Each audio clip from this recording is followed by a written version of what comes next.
Lil Win wabo Lil Win abuse twom ensegu car no boot se na ni da ho a kasa case nkensi ono aso na driver ade no Lil Win ye smart ye discharge no Wednesday Lil Win say wonko wo se o yare bi doctor ni busan say dey yare ko se obo kwa doctor ni ka kire ni say ye nsasa yade no konfonoche no o delay arrest divisional commander no yoba anope na o ma information o mkote ho anadwi o ma te ho aba besam because no ma information si ye yi no tebe motumi di na firim to mo ye fast kokote ho ahmachi asa anadwi na mo te ho akosi se motumi de Lil Win ba no pay Enibere aba na anopa no na mede amanebo edebere obeka kire o se Ghana sinitwani a ye fre no Kwadwo Nkansah na hotedin anase bibiribo ne nsamnane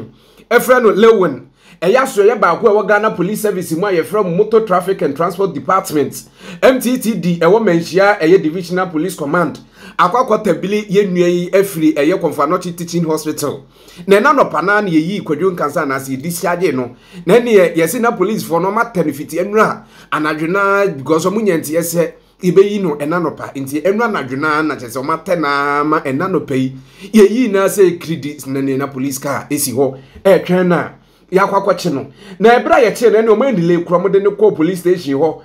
kwachiro na num assembrofo case ye be friend statement credit no mode no ekọ Asokore Mampon District Court no mkoto to na no na ene ohwe mfoni e da o screen so a na Lil Win ne ye de na kopiem e wa Asokore Mampon District Court na ene enya asabiketo akra ye se ene Rambo style no police fo ne eye motos ana edidi na chi no ene ye chense wakobo kro no kra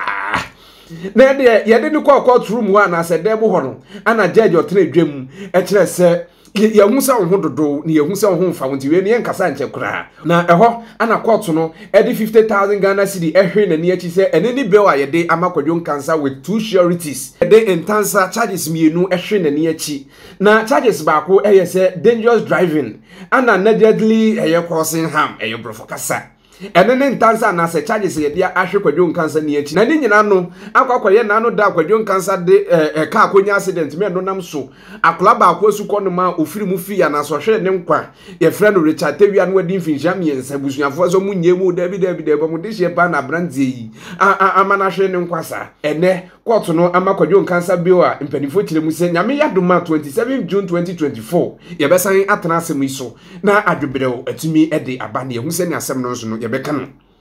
na ebra ne omufri court work say kridi na busuafo Richard Tewia kura ofiri mu e wa accident yi mu no abusuafo yi nso akasa wo ho kire mu so mo ka nyankopo anim ne bunsam atiko Kwadwo Nkansah o hyeda na nsa kura gu Kwadwo Nkansah ka mensam abusuafo yi de o maka de busua enya semeketu ame Nkasa mfa ma abusuafo no yenja mu nsi ha ne enkwahwe ye nisu ade mbra e wo court ho ene nsam haje enje ntre ha ne bi mbra ne ba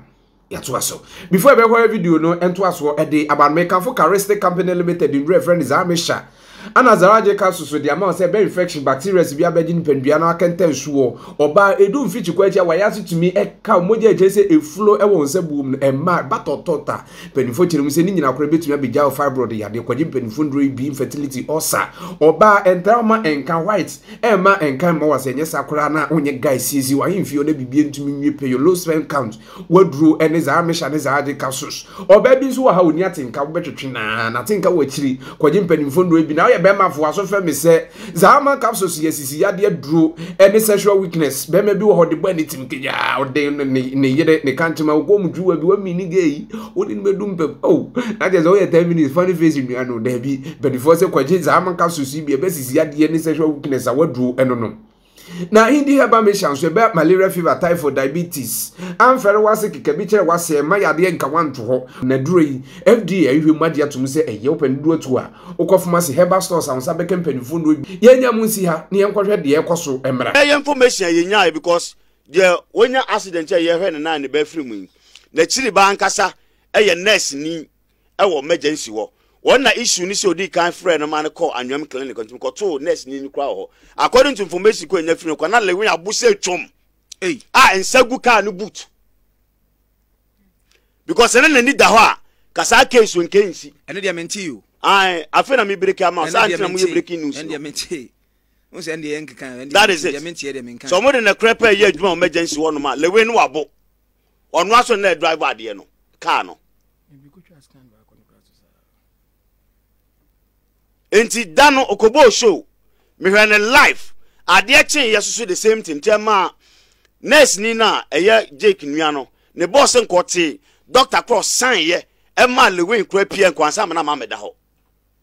but of course aba beda ho which is against the law confidential and as emergency enye baabi a eho ye hotel and a resting place a ubetima kwado asa asora sakobo program asa aba beda ho nom anope ya meko tell ko je testing form every police for e dey akọ DVLA no ma be check your car no me do about 10 minutes later and I'm some de Lil Win dey buy and o he nante ne sisi a TV so o reporter idea o de nante akoko tena ka yemu a Lil Win we smart and obi o ye actor there obetima act say the oba be wu ani but enye sa na tie ti ujiri say ya say ya share so ni mu a wo fake papa acting I am telling you omodele ba no pay no na me Ozongo police station police station but na media for na nyama mo they say media for na ban opeso or acting in a way say I say the condition is so critical to the sense say by police ni kwa hu ni mobo ni nya no one secret woman say ya discharge no Wednesday Lil Win say wonko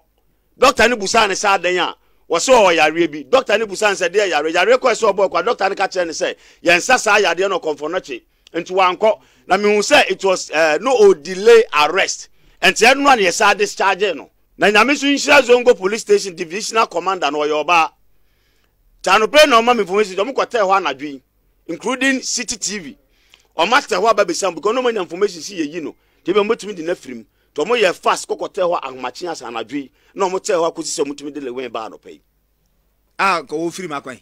oh baba say ne ojo Nkansah japade o Ghana wo firim akwan and they ntumi nchire but sana meka no papa bi mpesa meka sa asem no obi ate ase e fa incident na si ya minus Angel Finance one of the stations be by fever cover news and akwala na naka say na akwala no akwala no ni front ya chire first nkomo ene ne kasa that is it because on no ni ha no wan ka ase kwa wona yi ase na busoni bi afiri mu a okwa yi nti ono na ye e ma ne pressure talk na mama amene cancer but akwala na de what can you pressure pressure talk akwala no wa chire because issue no crazy ye no papa price coordinate sa e block no but because of the impact no and a year colande ne baye and to nyese na akora ne tonto pese me clear air no obi ate sa asem ne se ma me ne kwa no radio stage ko in ko that interview no ma me no woni ho akoye se sapping cheat issue na ko ye no asema you and I were not there so you and I were not there I also there testify asem no so the right person is in community interview no your father no because on the ticket ma de ni see ye ti ma me na asem ne de ye moguo ye mpanto baabi a pressure talk na man can say me can ne was station we say na akola no tie chiri because me hu say blockers me bia fa de ne say adent one pa kora na kwotena cha mo ne si dod ensem bebre but the person can and ne wa fidie so say akola no tie chiri na wonte animu enti impact no e na yi akola ne bai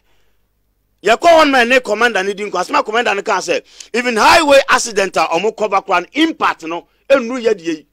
because we can engine no Diabos no mu aklake engine aklake car no kwase say to ma condemn for momode no I'm telling you ebia mu nyambe nkonko hwe car no and over the kind of speed and Lil Win dey bar is almost 120 kilometers and that particular vicinity it shouldn't go even 20 kilometers according to law offense driving law mu no except come more than that because that vicinity no and if that for sera dey ho obi ton nsu obi ton ne pano obi ton ne ma bebre enti we mistake obi kura betimi across so je enti na akosa speed no number 1 o we case ya be ya okura DV no shouldn't pick people more than 3 o they are not in China overspeeding ne dan China what time am car kwan finfin o ya president o Lil Win sanya wo sitie sanka pe police escort kura ko metimi di amount je enti na free say traffic bechewa wa mayama police escort and to na mumfimfin which is number 3 number 4 what cause accident number 5 what could this year and it's a coba says a case we court na say coba say ko different na say it's about points yeah 1 point e be coba say bia so mu ko agina de ma me ne kwa kan so a ye bete 1 point lewe wo 4 case court case nyama court that is it and asem na aba na de be say court da ha bobo ya bi nyina ye sabe pepe enti no asem na aba no de ye ni abere sani ya konta kan wo first stage ni say we na aba no so man take matter ni serious a ya ye akola ye sie na yiwie bibia no we take it up and this ana open you busame a asem no etie e de na mamu di yaw pa wa asemi mu nkwanhia de wo ho wo ye sofo de na mamu di yaw pa ye di yaw kese ne say nipa mienu na nkwanhia to won nipa mienu na nkwanhia to won no ye ka ne sa miensa ya bofra ne ka ho lewe ne de domnam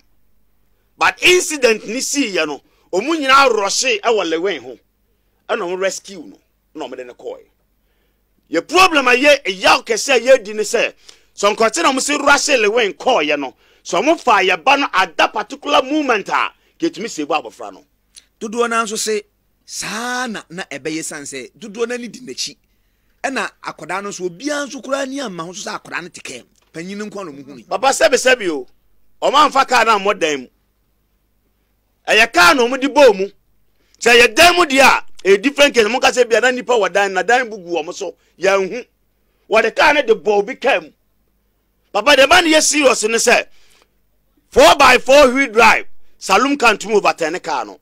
by the kind of speed and when they buy and it's about 4x4 wheel drive as I 10 in Masako Energy.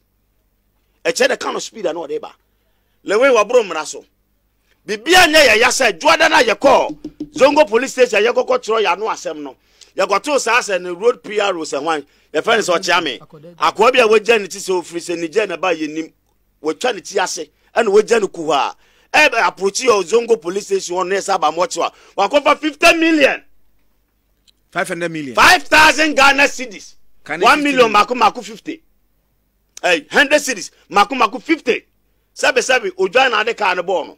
ene ka sika asem kwado on fan show na makoye nyame ni pay no duru ba bia so boha e sign de to me ba ena me ka chance masa asem wo ya aba no ka mo mpempanimfo bia motimi awo mo na nkomunika kwanfa dwantomra ebusuane na ase akwa ne ka kire me se ono ane lewe panyin on taking legal matters na even at all so ko fa panyin kuraba na se du sika se mo ne betua obeka na sem na mka so fa unim nyansa angel asema ye ka is not about sika era me sure se sebe president otia konya so kurasa asem bi se to no a anya obetum panimfuo bi a ombedi nanim akoka asem no na so jamanim ka kire me se won ne adwuma ni panyin du sika na betua de a mate me de futuo na nka me tu ni nyina kan for ya won say bloggers bi afa nam enframo mo keka say yes e beje 1 million Ghana cedis. It's never true. Awusiana Kwadwo Nkansah ensem ni bi eno no a ye de ho ama ne bo no e de abre be koso de ne de nzem nachi anoma ba kura tofo ma obehu de ekọ ne de ban na me ka say de Kwadwo Nkansah le woni de ne ko pie mu ewo eye Asokore Mampo district court no court ahwe na ni achi Ntansa mienu ba ko ene say eye dangerous driving ana eye negligently causing harm brofu kasem Ghana police for sense Ghana amamna ne bi eno ane ama Kwadwo Nkansah 50,000 bia with two sureties and yankopon yadoma 27 June no ye besan afra asem no na ba bia da bia ya sen ehu de ko mesro so ba no subscribe wa share wa comment every baby a hwe mfi na busu na tumi akoso akese na before be kra mo am yakon me kan for characteristic company limited in friend Zamisha ana zaje capsules de ama say ba infection bacteria bi abegi ni padua na kenten so kwaji mpanifo ndro bi oba edun fiti kwachi am menstruation cycle na